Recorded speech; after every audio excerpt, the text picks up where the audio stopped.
Well, another episode of Jay Leno's Garage. You know, if you go to the newsstand, you've probably seen the Robb Report, or maybe you're a subscriber, and they do something called Car of the Year. They've done it for the past 12 years, and we thought it'd be interesting to find out how they choose their Car of the Year, what goes into it, what the criteria is. These are two of their Cars of the Year, and we'll drive them and find out a little bit more about them. Let's meet Christina Cheever. Christina, come on in. How you doing? Great. Now, what is your official title? Director of Automotive Relationships, AKA Car Chick. Director of Automotive Relationships. Yes. I like the fact that it's a relationship. It sure is. That's kind of funny. So these are two Cars of the Year, and this one obviously was chosen Car of the Year. It's Absolutely. the one on the cover. How did this all come about? Well, Robb Report's been around for over 35 years. Mm-hmm. People kind of look at us as the global luxury resource, so people want to hear from our editors.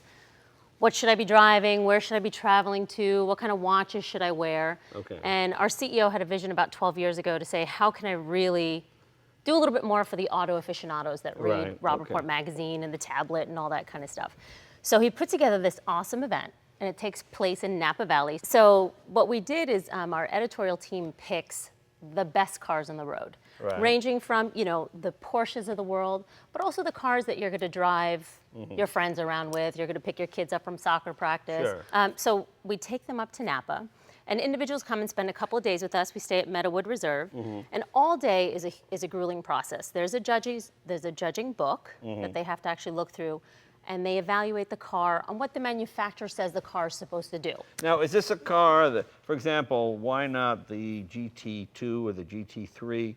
Why the Carrera S? Is this the one Porsche feels best exemplifies their brand, or why this particular model of Porsche? Well, it really is driven from our editorial team, and our Okay. editorial needs to look at what they feel is the newest, the greatest, the latest, Gotcha, most significant change in terms of the car that they're putting into the market. Okay. So the manufacturer doesn't influence what we select other than what they're actually putting out in the marketplace. Now, how much is a reader and subscriber input versus your own automotive editors? That's the beautiful part of this competition. It's actually a reader's choice. Oh, now, okay, the so editors they do have a say in the competition, but these readers are really coming to be with us. It's a huge day, and they're going back to back in each car. And that's not to say I want to compare a Porsche to a Morgan three-wheeler. Again, I want to see what the manufacturer says that car is doing and say, is it delivering?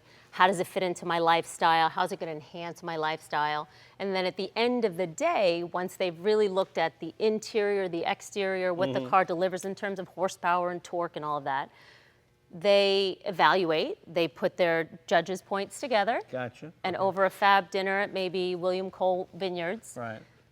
they share their top three with us. How many people are we talking? We're talking about 100 people, So about 100. plus okay. their partners, spouses, that come onto Okay. the program over the course of a couple of weeks in And November. these are all subscribers, that type of thing. Subscribers, club members, individuals who just Cool. want to get a little closer to Robb Report magazine, and they buy through charity lots. So we do raise money for charity as well. I see, okay.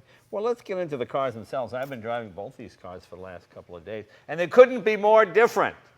I am a Morgan owner. I've got an early Morgan, but this is the new one, obviously, with the S&S engine in it. It's got modern brakes and suspension, and actually stops. My Morgan does not stop.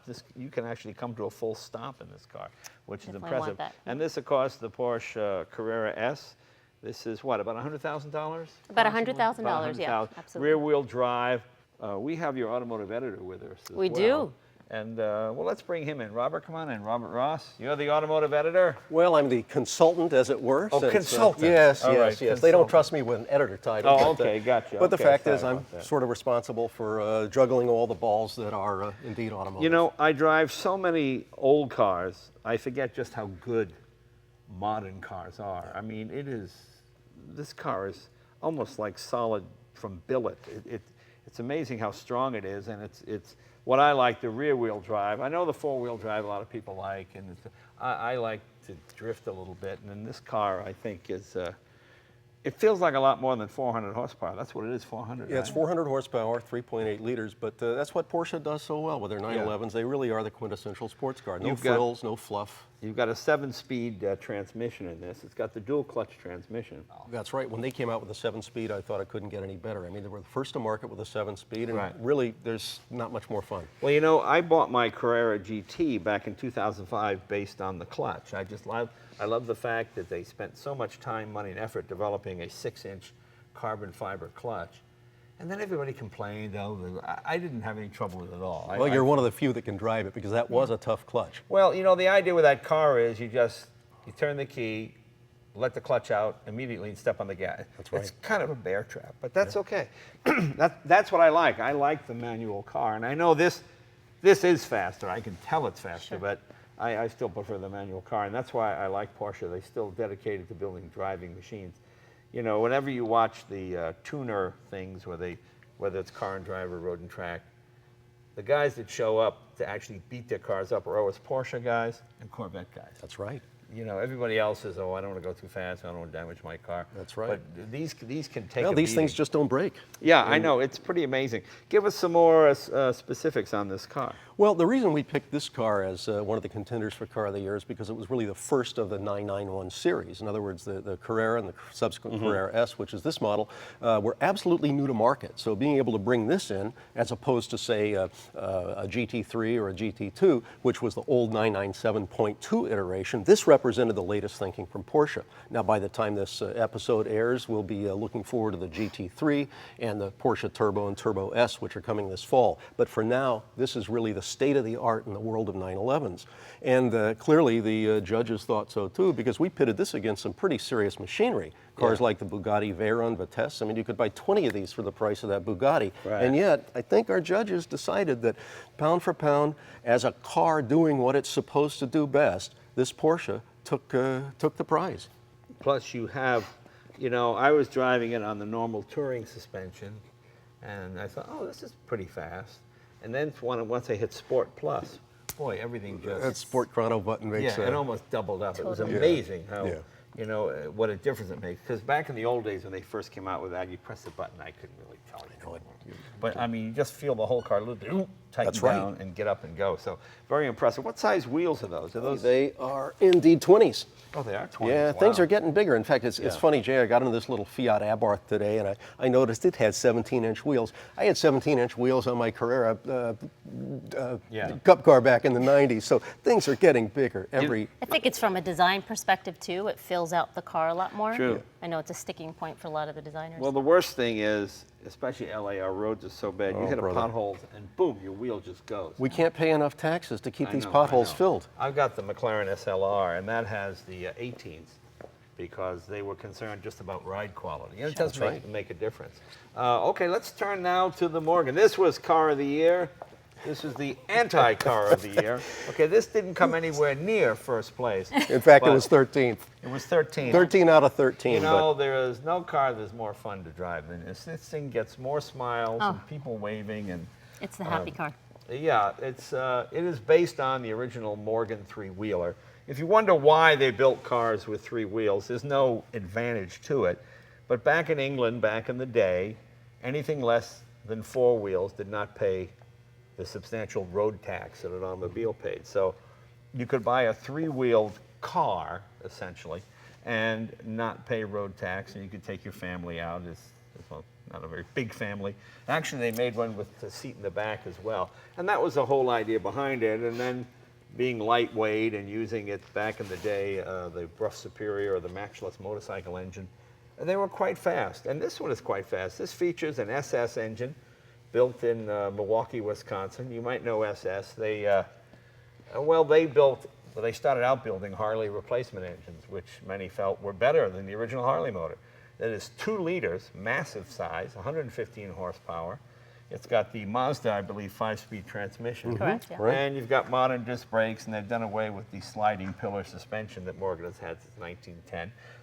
So it's got the engine, drive shaft, transmission, and then rubber belt drive to the rear wheel. So it actually it handles pretty good, and it goes pretty good. You just can't avoid a pothole.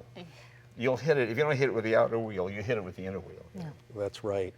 But it's an amazing interpretation of the three-wheeler, and at the same time, they've come far in terms of reliability and build quality. But essentially, the experience is the same as your old naturalist engine bike. Yeah, I guess some states you can register it as a car, some you can register it as a motorcycle. If you register it as a car, then you don't have to wear a helmet. But I don't think you have to wear a helmet in California if you have a roll bar. If you have a roll bar. So I think right. that's pretty much. But just in case. I don't know how much this is going to save you, but I think we're ready to go for a ride.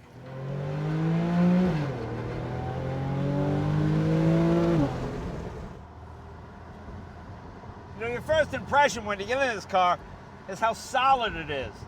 You know, cars have never been built this good to this standard. This really is sort of the golden age. I mean, we always talk about cars from the 50s and 60s, and they're a lot of fun. But they were never built to this level of craftsmanship. I mean, you don't get any cowl shake, there's no vibration. It's just like as I said before, a solid piece of billet going down the road. And when you change from Sport to Sport Plus, you hear that? Ah! When you go to Sport Plus, everything tightens up, the gearbox shifts more crisp, usually downshifts. Your exhaust opens up. Most of these cars now have a butterfly valve in there that lets you get a little more noise out of it and a little less restrictive.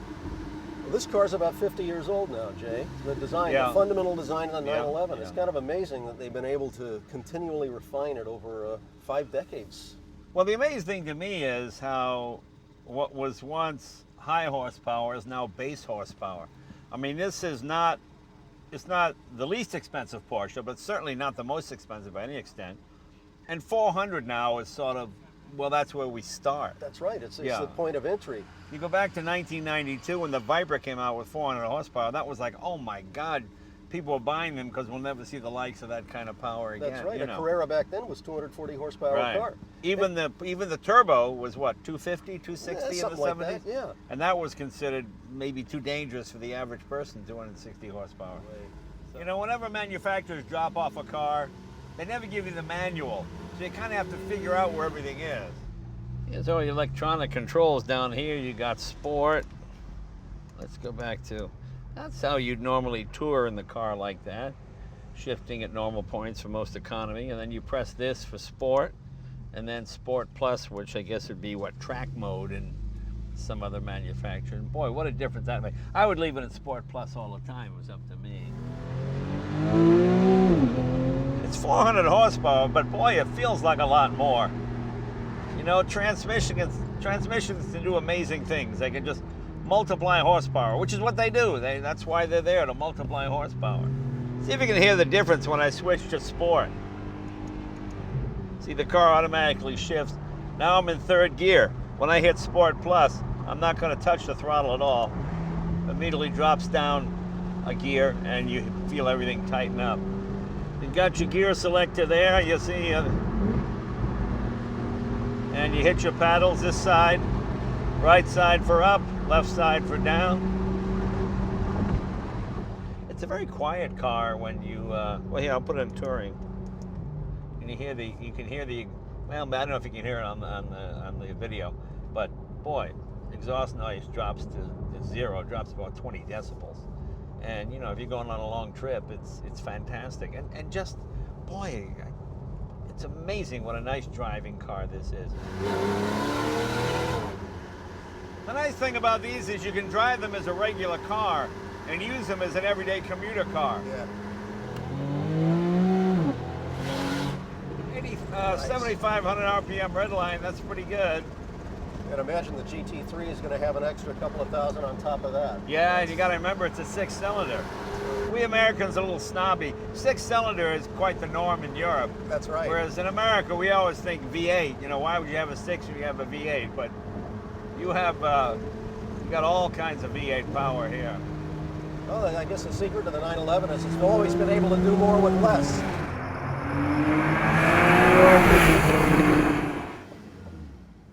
Brakes work good too. They sure do. Let's take it up on the freeway. We hadn't even had it in 7th gear. We hadn't had it in 6th gear. Let's see how she cruises. There you go. Let's put it into sport mode and get on the on-ramp here. You'll feel how hard it shifts. Yeah. a difference. Nicely laid out dashboard.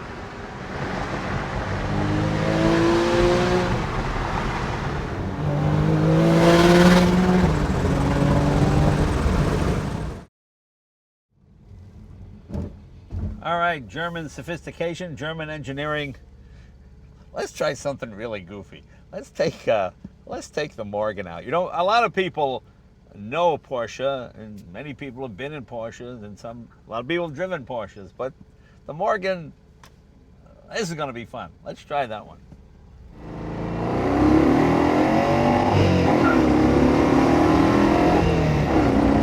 Doesn't go bad. No. You can't have a laugh driving this car. When you got a modern Mazda 5-speed transmission, you got modern disc brakes, actually got a little chirp out of second gear.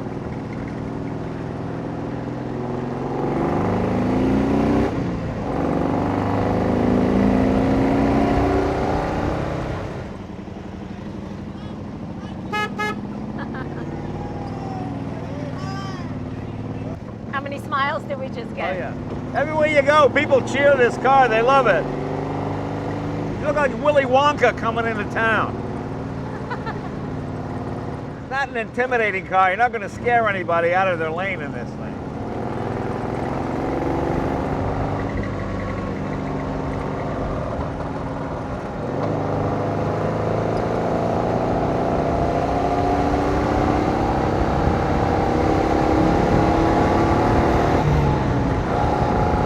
Like driving a Gatling gun.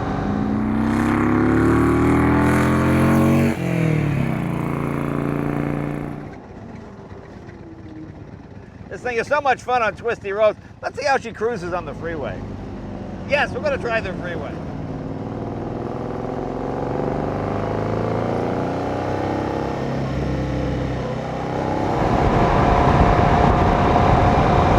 Oh, I never would have thought to take this car up to this speed. That's not bad. It's all That's right. great. You really see how bad California freeways are when you have something like this. Exactly.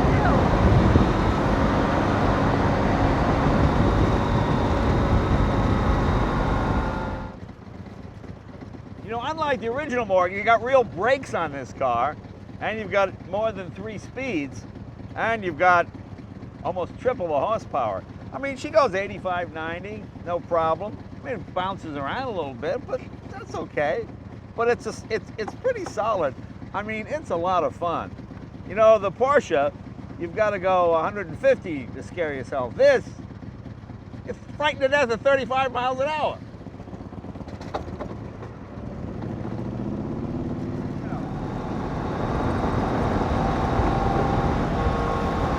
Just the fact you have a throttle cable sticking up in your face.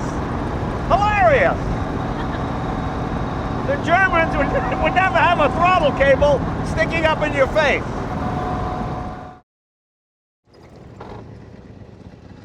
Okay, the Porsche came in first. This came in 13th. This should have come in second. But that's the way it goes. I want to thank Christina. Thank you, Christina. And of course, Jay. Robert and everybody at the Robb Report for bringing their 2 finalists by. This was a lot of fun, and hopefully we'll do it again next year. So any chance you get to drive a Porsche and a Morgan, that's a good day. See you guys next week.